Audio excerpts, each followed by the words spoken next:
Saludos, soy el doctor Félix R. Huerta, director del Museo y Centro de Estudios Humanísticos de la Universidad Ana Geméndez, recinto de Gurabo, y le doy la más cordial bienvenida nuevamente a nuestro programa, el podcast El Arte en el Museo, un espacio para explorar las artes, la historia, la cultura visual desde nuestras colecciones, exposiciones y fondos que tenemos en la institución y que estamos custodiando hace básicamente más de 4 décadas.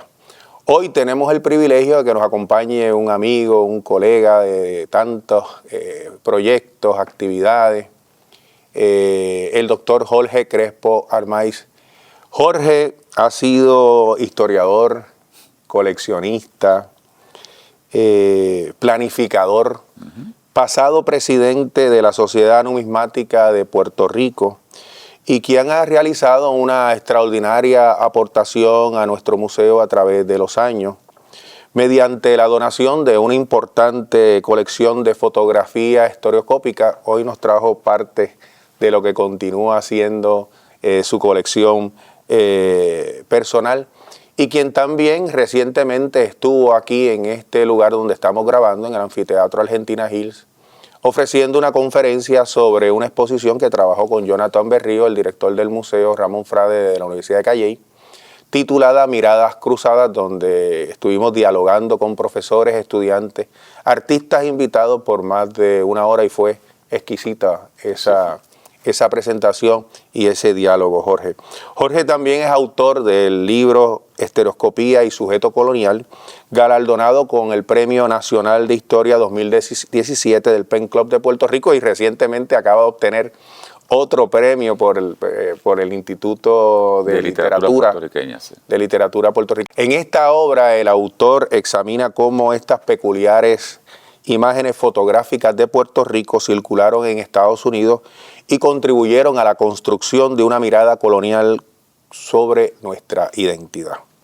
Hoy conversamos con el doctor Crespo sobre fotografía, coleccionismo, historia visual y sobre la importancia de preservar estas imágenes como parte fundamental de nuestra memoria.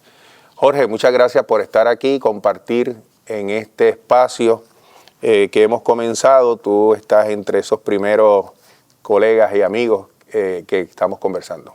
Gracias por la invitación, Félix, y para mí siempre es un placer y un deber venir aquí al Museo y Centro de Estudios Humanísticos, en el cual tantas veces participé en actividades para apoyarnos. Esto es una institución muy importante, no solamente para esta universidad, sino para la región y el país completo. Así es, así es. Jorge, fuera de cámara hablábamos y tú me hacías unas aclaraciones, pero quiero comenzar con eso porque yo pensaba que habías comenzado este trabajo por un interés en la historia y en particular por la imagen fotográfica como fuente histórica. ¿Cómo fue ese proceso de llegar a esto? Bueno, fue una bifurcación, por así decirlo, en el camino del coleccionismo. Yo desde inicio, si hablamos de coleccionismo per se, aunque soy historiador, ¿verdad? Pero en el campo del coleccionismo, mi campo de interés principal fue la numismática, o sea, que es la colección y el estudio, la investigación sobre la moneda. Correcto. Y obviamente, particularmente, el desarrollo monetario de la moneda en Puerto Rico, históricamente. De hecho, cuando entré al Centro de Estudios Avanzados de Puerto Rico y el Caribe hace ya muchos años para estudiar, yo iba dirigido a que mi disertación fuese en historia monetaria de Puerto Rico. Okay. Pero en ese proceso, pues, siempre tuve cierto interés por la imagen visual, por la fotografía antigua, la fotografía histórica, y tomé unos cursos con la doctora Livia González, que yo considero en este momento es la autoridad máxima en imagen visual en Puerto Rico. Así es. Y me abrió los ojos, me despertó un interés por el campo de la fotografía histórica, y pues me fui moviendo hacia ese campo. Dentro del coleccionismo, como los coleccionistas, pues vamos a muchas actividades, exposiciones, ventas, etcétera, etcétera. En una de esas actividades yo me encontré con este tipo de fotografías que no conocía en ese momento qué era, que se llaman fotos estereoscópicas, y podemos hablar de eso más adelante. Claro. Y me despertaron un interés, y eran de Puerto Rico. Y dije, pero mira, esto es de Puerto Rico, y vi que la mayor parte de ellas eran de 1898, 1900. Así que me estuve interesado y comencé a comprarla, comencé a hacer una pequeña colección que se convirtió en una de 300, 400 imágenes originales todas. Así que de ahí me moví y mi disertación se movió al campo de la cultura visual en vez del campo numismático. Y ya que estás explicando ese proceso, ¿cómo has combinado esas dos facetas? La de historiador, bueno, tienes más de dos facetas, pero sí, esa de historiador y coleccionista. Bueno, yo creo que son naturales, o sea, son necesarias, pienso yo, y son mutuamente beneficiosas, ¿no? Uh-huh. Claro, hay que destacar que todavía lamentablemente existe un sector de la academia, podríamos decir, que piensa que existe un cierto antagonismo entre el coleccionista y el historiador. Claro. Porque piensan, como siempre las generalizaciones, ¿no? Piensan que por lo general el coleccionista es un acaparador, claro, que lo único que piensa o lo único que busca es el ángulo, el lado del valor de las cosas, la compra-venta, etcétera, etcétera. Pero es todo lo contrario, por lo menos esa es mi experiencia, y en la mayor parte de los coleccionistas que he conocido muy serios, somos personas que le vemos el valor histórico a unos objetos, unos artefactos, y buscamos, número uno, identificarlos, rescatarlos, claro, preservarlos, y en el caso de un historiador, pues busca estudiarlos, investigarlos, ver el impacto, ver la aportación más allá del objeto, en términos de la cultura, etcétera, etcétera. Así que para mí es natural y yo creo que hasta necesario. Si tú entras a mi pequeña biblioteca en mi casa, vas a ver que tengo muchos libros sobre fotografía, uh-huh, sobre historia de Puerto Rico, sobre historia de Manatí, que es mi pueblo natal, muchas cosas.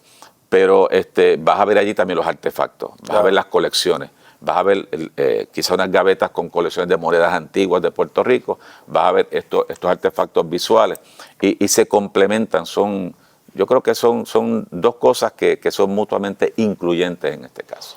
No, yo coincido contigo, pero tengo que también reconocer que posiblemente tú eres de uno de los más reconocidos en Puerto Rico y fuera del país en combinar este proceso intelectual, o sea, claro, el desarrollo intelectual con las publicaciones, con tus investigaciones, con el movimiento que tienes a través de diversas instituciones dentro y fuera de Puerto Rico. Así que te agradecemos ese trabajo porque me parece que has abierto un espacio muy importante en la historiografía puertorriqueña. Y de eso quiero hablar, de tu libro y la aportación que ha tenido a nivel historiográfico, pero hablando de colección, también hicieron un trabajo, creo que es titulado El Coleccionista, un documental. Sí, ¿puedes hablar brevemente de ese trabajo antes de continuar? En esa época en que decidí donar mi colección de fotos estereoscópicas, que son 300 y pico, casi 400, aquí al museo, en aquel momento la directora Carmen Teresa Fischler, una gran amiga, me presentó al profesor Luis Rosario Albert. Sí, el gran amigo. Un gran profesor, un gran investigador del área de comunicaciones.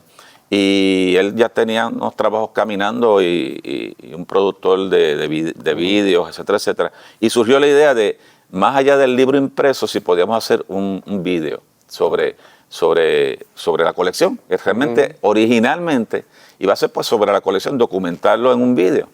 Pero Rosario Albert, no, al fin, bien innovador, pues él dice, sí, pues yo quisiera enfocarme en el coleccionista.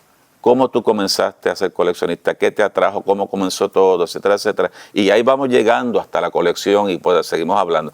Así que se desarrolló un proyecto muy interesante. Utilizó obviamente estudiantes de comunicaciones aquí, muy avanzados de él, del recinto de Gurabo. Y salió para mí un video precioso. Lo que no, bueno, quizás lo esperaba, yo no. Esperaba que lo sometieron para competir a los premios Emmy Son Coast y ganó un premio Emmy Son Coast en la categoría de documentación histórica. Así que Fue algo inesperado, pero muy gratificante. Y una joya. Yo cuando lo vi, yo lo he visto en varias ocasiones, pero cuando lo vi por primera vez, es que no esperaba el giro, ¿verdad? Cuando yo creo que habíamos hablado, pero cuando lo vi, dije, wow, qué creativo, ¿no? Luis, en el proceso contigo. Y se quedó como una pieza también, nuevamente, volvemos a ver, por eso que estamos haciendo este programa, porque son piezas que quedan en el archivo, en la memoria, pero que estudiantes de comunicaciones participaron, profesores participaron, tú como coleccionista participaste, y eso pues es muy importante en el trabajo que también hacemos en el museo. Vamos a hablar de ese libro maravilloso que el museo pudo ayudar a publicar, Estereoscopía y Sujeto Colonial, que ha sido ampliamente reconocido, que es una fuente inmediata de lectura. ¿Cómo surgió esta investigación y cuáles son las preguntas, ¿verdad? Uno cuando habla con un investigador, con un intelectual, en este caso como tú, siempre un buen investigador lanza unas buenas preguntas, una hipótesis. ¿Qué te lleva a moverte en ese camino? Bueno, como todas las cosas, hay un proceso evolutivo, ¿no?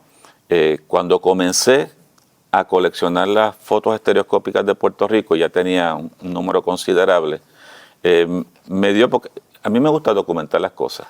Historiador no era, entre comillas, no era un historiador oficial, no había terminado mi doctorado ni nada de eso, era un mero coleccionista, pero me gusta documentar las cosas. Y estoy hablando quizá para allá, para los 1990, pues saqué un primer librito, que yo digo artesanal, que de hecho, honor a quien honor merece, nuestro amigo Juan Pastoriza, siempre bien recordado, aquí en el museo fue el que me impulsó a hacerlo. Y ese primer libro lo llamé Puerto Rico 3D, para usar el término del cine 3D, y 100 años a través de la estereoscopía. Wow. Y ahí es un primer estudio sobre esa tecnología fotográfica, y claro, fue en aquel momento en torno al 98, ¿no? Claro. Que tantas publicaciones se hicieron en Puerto Rico sobre la invasión norteamericana, y quería documentarlo, porque en la investigación me di cuenta rápidamente que nuestros libros de historia, aquel momento, estoy hablando de los 90, pues siempre, y sigue siendo así, siempre priman, o sea, dan mayor prioridad al texto escrito. Y siempre, yo creo que eso es un rezago de la época ranquiana, ¿no? Del positivismo. Sí. El documento, ¿no? Y yo digo, sí, pero la imagen visual es un documento también. Es un documento que hay que también leerlo, saber leerlo. Es un texto visual. Y yo veía que los libros no hablaban de eso. Más aún, recuerdo que encontré, yo creo que es un clásico en la literatura puertorriqueña, Fotografías para la Historia de Puerto Rico, de Osvaldo García, que eso es un libro obligado para cualquier persona que se acerque a la fotografía en Puerto Rico, pero él ni menciona menciona la estereoscopía, pone dos imágenes, pero lo pone casi en el contexto de que es algo como de interés turístico, pero no analiza el impacto de la tecnología, qué significaba y su aportación. Así que ese fue un primer intento en los 90. Terminado mi disertación doctoral, como te dije, la dirigí a esto, ¿no? A ver el impacto de la fotografía estereoscópica en Puerto Rico y en la cultura puertorriqueña. Así que en ese sentido, pues dirigí la investigación a contestar unas preguntas clave. Okay. Pero número uno, ¿qué es esto? Porque la gente tiene que conocer qué es estereoscopía, la tecnología, su origen, cómo surge la tecnología, si se usó o no en Puerto Rico y los documentos. Y finalmente, algo que yo creo que lo más importante del estudio fue cómo esto impactó a través de los medios educativos en Estados Unidos la imagen, el imaginario de lo que ellos veían que éramos nosotros en la sociedad norteamericana. Jorge, qué bueno que me dices toda esta primera parte del proceso y la importancia que tiene la imagen dentro del estudio para entender la realidad puertorriqueña en ese momento también, pero también como nos estaban viendo y proyectando. Claro. Hablando de eso, esas imágenes, ¿cómo presentan a Puerto Rico a finales del 19 y principios del 20? Bueno, las fotos estereoscópicas sobre Puerto Rico Y para dejar ya de entrada claro el concepto, estereoscopía es básicamente una cámara que tenía dos lentes y con esa cámara se tomaba una doble foto. Y esa doble foto, como pueden quizá aquí más adelante ver en la mesa, eran esas dos fotos simultáneamente se imprimían en un cartoncito y se podía mirar con estos aparatos que tenemos aquí que se llaman estereoscopios y se veían con profundidad, tridimensionales.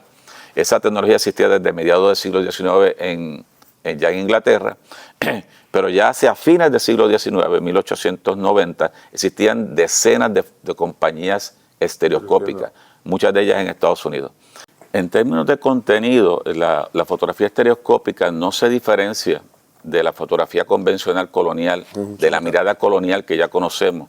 La mirada colonial a través de la fotografía convencional, como por ejemplo vemos en Our Islands and Their People, ¿no? Nuestras publicaciones, buscaba básicamente levantar una imagen, un imaginario, muchas veces construido, muchas veces real, pero muchas veces exagerado, de las condiciones que hacían necesario que las colonias, que estas nuevas posesiones fuesen subyugadas, fuesen administradas por nuevas autoridades coloniales. Por ejemplo, se enfatiza, entre comillas, la feminización de la población, un poco simbólicamente para denotar de que es una sociedad feminizada, débil, que no puede autodefenderse. La infantilización, porque eso es parte del imaginario de que es una sociedad infantil, ignorante, no educada. El primitivismo en las carreteras, el primitivismo en los oficios. Esa variedad de constructos, ¿no? de debilidad, de subordinación del sujeto colonial, es idéntico. La gran diferencia es que ese imaginario en la fotografía estereoscópica se le añade un efecto artificioso, el artificio de la tridimensionalidad, de la profundidad. ¿Y qué pasa? A diferencia de la foto convencional, tradicional, que es de dos dimensiones, se le añade el efecto y la persona siente como era algo nuevo. Para nosotros quizás no ahora, que vemos hasta películas tridimensionales, pero para aquella época sentía el que veía la foto tridimensional, la estereoscopía, se sentía que estaba allí. O sea, el noema fotográfico convencional, eso existió, pero ahora la estereoscopía le añadía eso, te sientes como que estás ahí, es tangible. Y entonces le añadía un nivel adicional de, entre comillas, veracidad a lo que tú estabas viendo. Mira, pero si eso tú hasta casi lo puedes tocar, ¿no? Así que a ese noema de que lo fotografiado tiene que ser verdad, lo cual no es cierto. Una cosa puede ser real, pero no verás. Pero se le añadía entonces, se reforzaba todos esos mensajes de subordinación y se reforzaba con un efecto tridimensional, ¿no? De tangibilidad. Así que en ese sentido, pues lo que hacía era reforzar esos discursos coloniales. Además de este proyecto de investigación, de este análisis que haces muy profundo y que ha llegado a tener, como habíamos dicho, una aportación en la historiografía puertorriqueña, quisiera hablar entonces de la colección y nuestro museo aquí del recinto de la Universidad Ana Geméndez en Gurabo. Esa colección, ¿cómo se va formando? ¿Y qué criterios te guiaron para su desarrollo? Que finalmente pues la tenemos acá en el museo.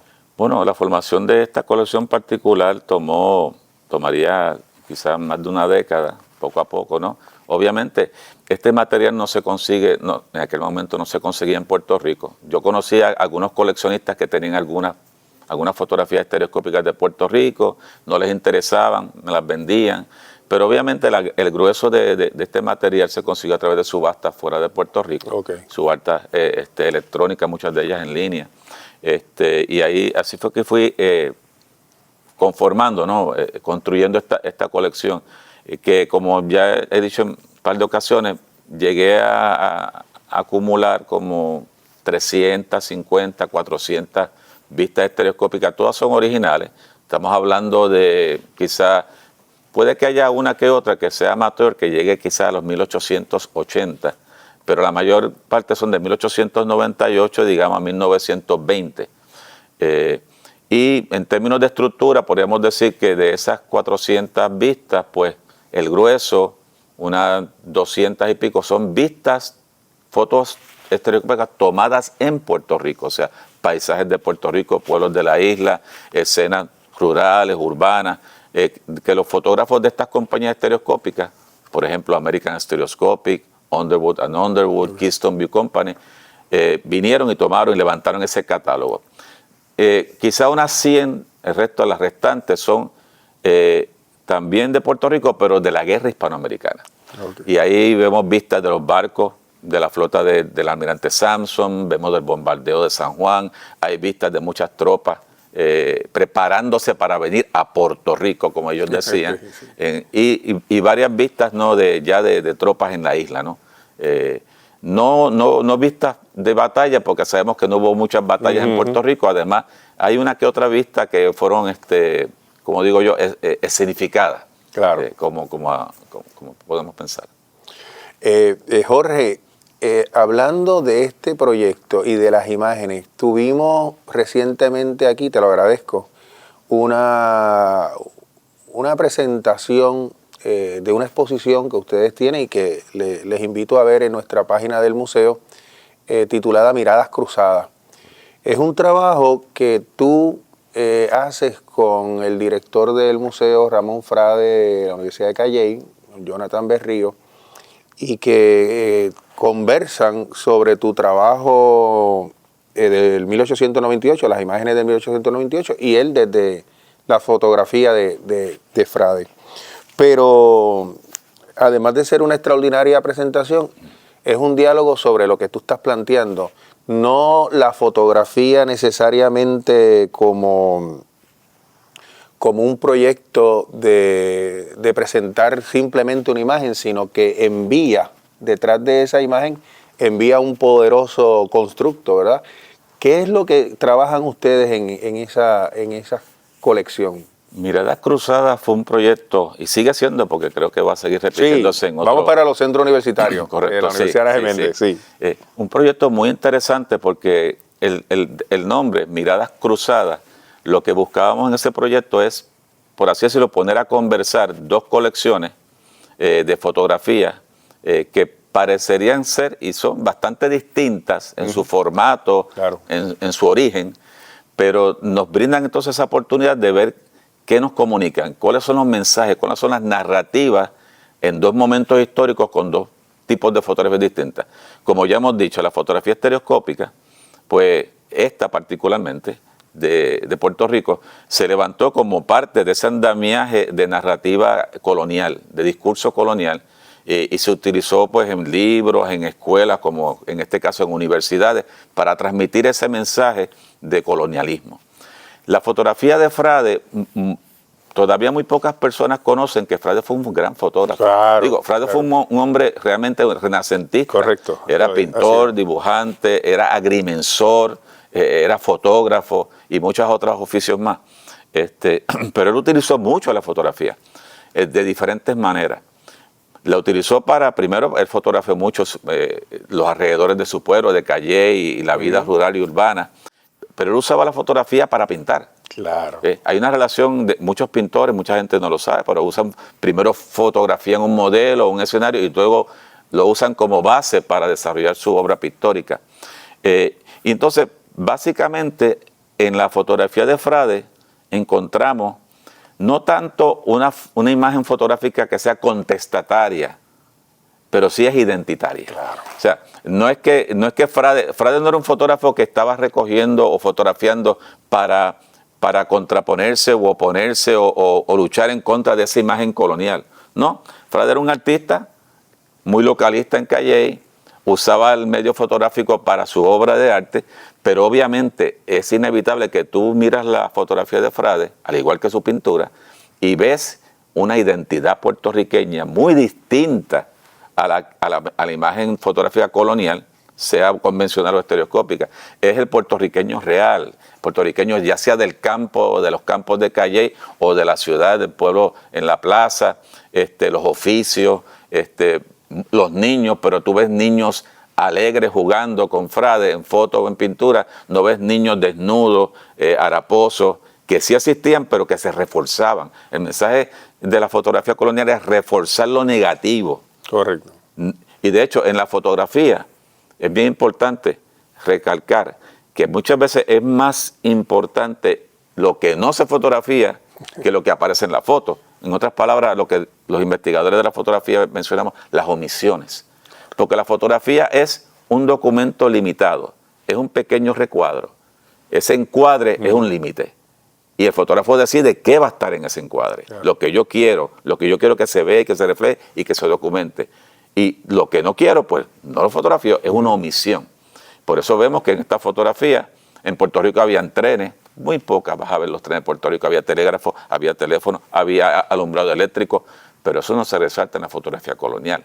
Se resalta las deficiencias. En Frade tú ves lo contrario, ve identidad, ve puertorriqueñidad, ve alegría, ve también los trabajos fuertes del campo en el pan nuestro, ¿verdad? Claro. Ese tipo de cosas, pero es una cosa distinta, es un imaginario puertorriqueñista en comparación con este tipo de fotografía. Qué interesante ese planteamiento, porque yo creo que es una de las cosas que más le gustó a los estudiantes cuando tuvimos el conversatorio aquí, porque es el trabajo comparativo entre la obra que tú estudias y la obra que estudia el profesor Berríos, pero también las contradicciones que se dan en los discursos que se están desarrollando. Y como tú muy bien dices, cuando estás hablando de esta construcción colonial te refieres a los Estados Unidos versus España, ¿verdad? Cómo presentar a España como la atrasada, como la retrógrada, ¿no? Uh-huh. Y tú que llegas e invades, presentarte como el que trae la modernización, todo el proyecto de modernidad y la fotografía, pues va a ser importante en ese proceso. Hablando entonces de esa relación educativa, intelectual con el museo, ¿por qué tú crees que es tan importante que en este caso pues tenemos el privilegio de tener tu colección acá en el museo en Gurabo? ¿Por qué es importante para los estudiantes, para los profesores, para los investigadores que podamos tener esta colección tuya, además de la extraordinaria conferencia que diste? ¿Qué otras cosas tú entiendes que se podrían hacer?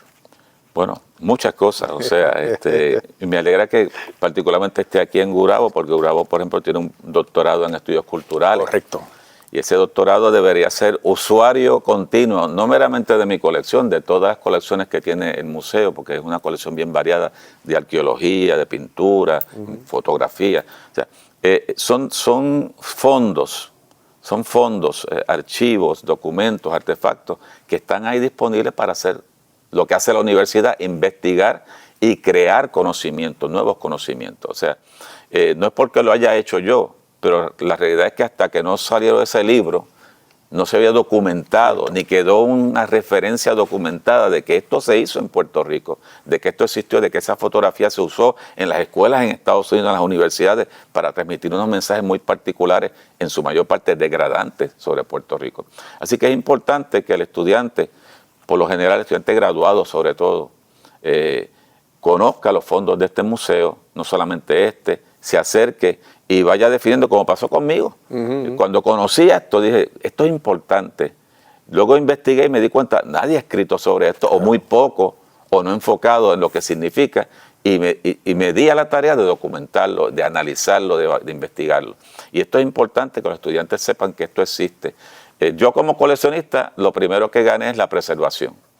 Y siempre cito a Arcadio Díaz Quiñones, maestro, que él usa la imagen del Arca de Noé. El Arca de Noé fue el primer coleccionista. Él coleccionó una pareja de cada animal, la rescató, la guardó en un arca y la preservó para un nuevo mundo. Y eso es lo que hace el coleccionista, ¿no? Rescatar y preservar para que exista todavía.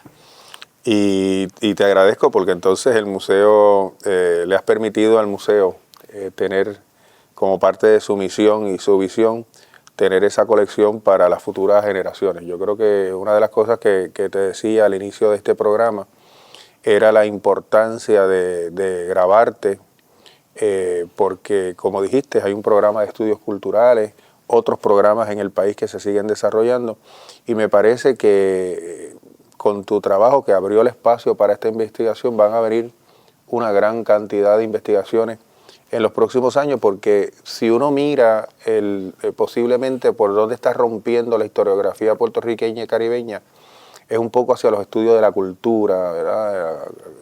El aspecto visual, en el caso mío los deportes, la identidad, los temas de género.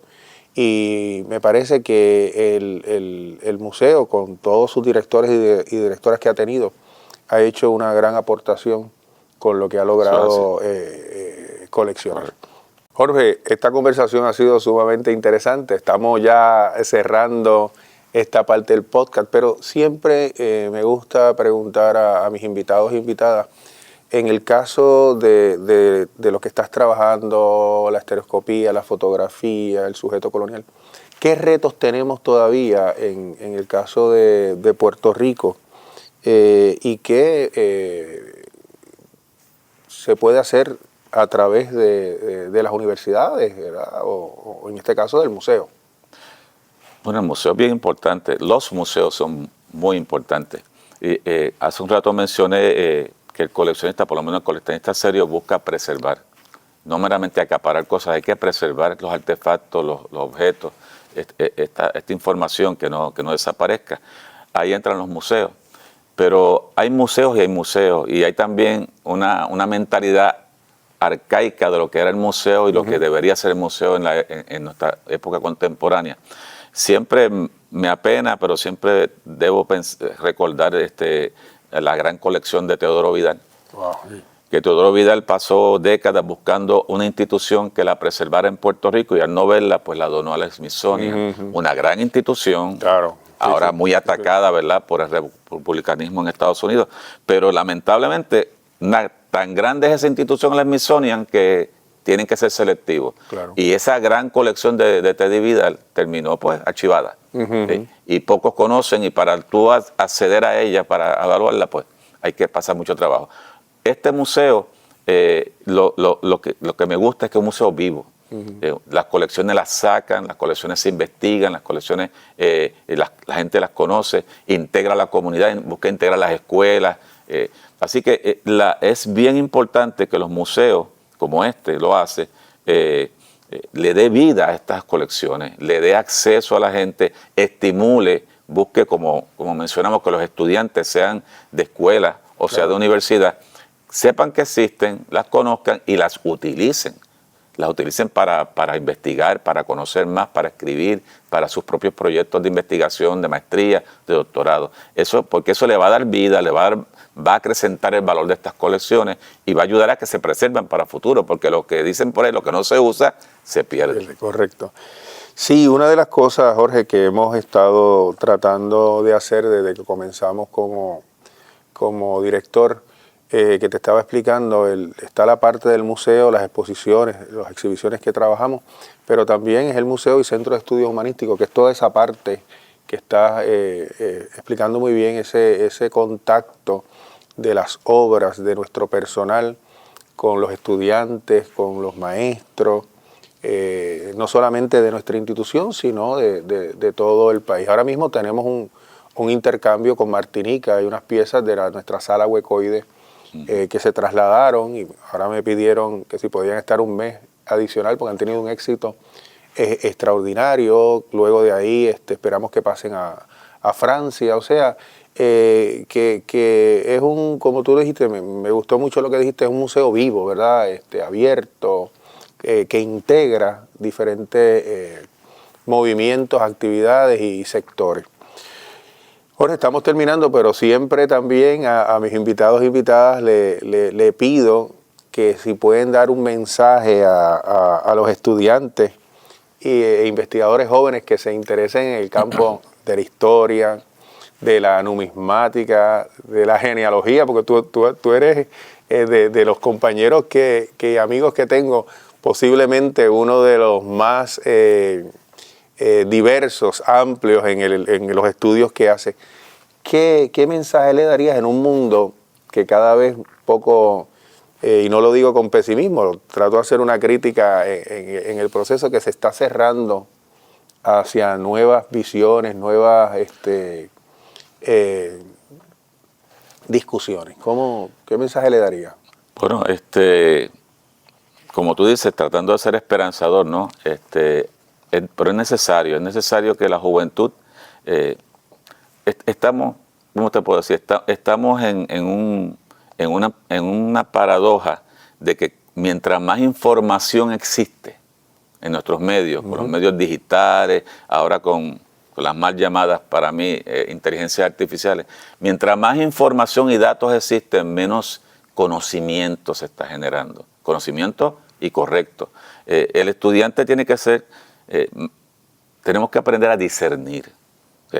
Y claro, eso va atado al pensamiento crítico. O sea, mi exhortación es que no tomemos lo que se pone a nuestro delante por sentado, la información por sentado. Tenemos que desarrollar como estudiantes siempre ese espíritu inquisitivo, esa pregunta de investigación, ir más allá y mantenerse siempre aprendiendo y con una mentalidad abierta y no tomar por sentado que lo que me está dando el sistema, lo que me está dando la computadora, lo que me está dando tal programa, esa es la verdad. No, esa es la verdad que alguien me quiere dar. Claro. Y así que tenemos que desarrollar un espíritu más inquisitivo y sobre todo, y en el caso nuestro en Puerto Rico, tenemos que fomentar más el amor a nuestra identidad, a nuestra historia, porque mucho de lo que estamos ahora padeciendo a nivel local y global es por el hecho de que lamentablemente nos han adiestrado, nos han formado para desconocer y a veces hasta despreciar nuestro origen, nuestra historia, nuestra identidad. Sin esa base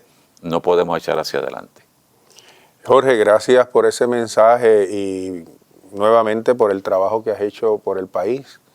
Espero que podamos seguir compartiendo como colega, pero también como hermanos de la vida. Jorge y yo hemos dado grandes batallas y seguimos aquí en pie de lucha. Así que siempre que lo llamo para algún proyecto o actividad, dice presente. Sí. A ustedes que nos están viendo y escuchando, pues les solicito nuevamente que nos sigan en las redes, en Facebook, en nuestra página e Instagram, y en YouTube, Museo y Centro de Estudios Humanísticos, Universidad Ana Geméndez, Recinto de Gurabo. Espero verlos en una próxima ocasión y me despido de ustedes y de mi amigo y colega Jorge Crespo Almay. Jorge, gracias. A la orden.